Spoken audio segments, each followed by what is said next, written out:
中意食菠蘿包嘅話，你都一定會中意食呢個菠蘿吐司，而且做起嚟仲更加簡單添啊！大家睇下我點做啦！開始之前，大家記得訂閱、分享同埋按 like 啦！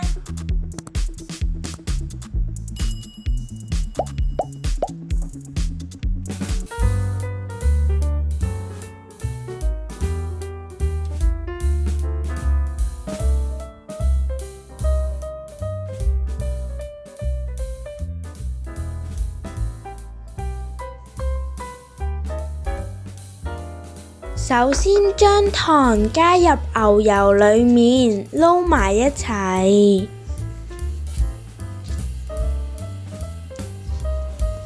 牛油最好用室溫嘅，而糖呢可以按照自己嘅需要嚟做調整。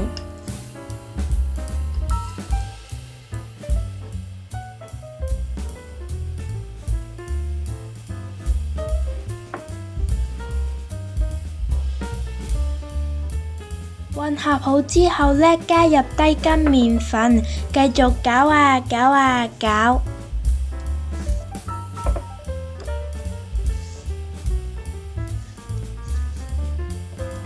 混合晒之後呢，就係我哋嘅奶酥醬啦，可以放喺雪櫃隨時拎出嚟用。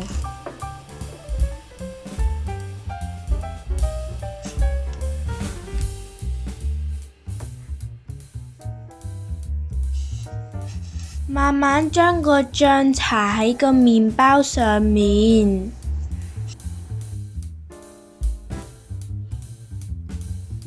其實今次嘅菠蘿皮做法同雞尾包表面嘅花紋做法一樣，有興趣嘅話可以參考下雞尾包嘅影片。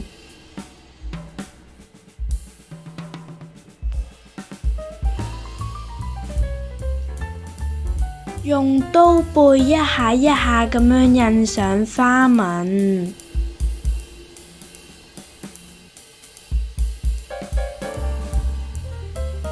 畫嗰陣呢，要一下一下咁樣畫，同埋雙距要闊一啲，出嚟嘅效果會更好。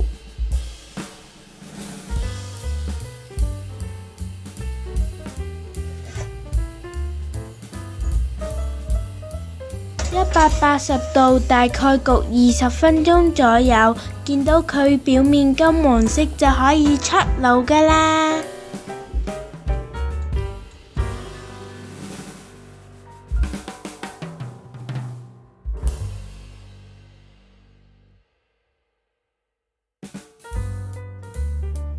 最後灑上砂糖就食得㗎啦。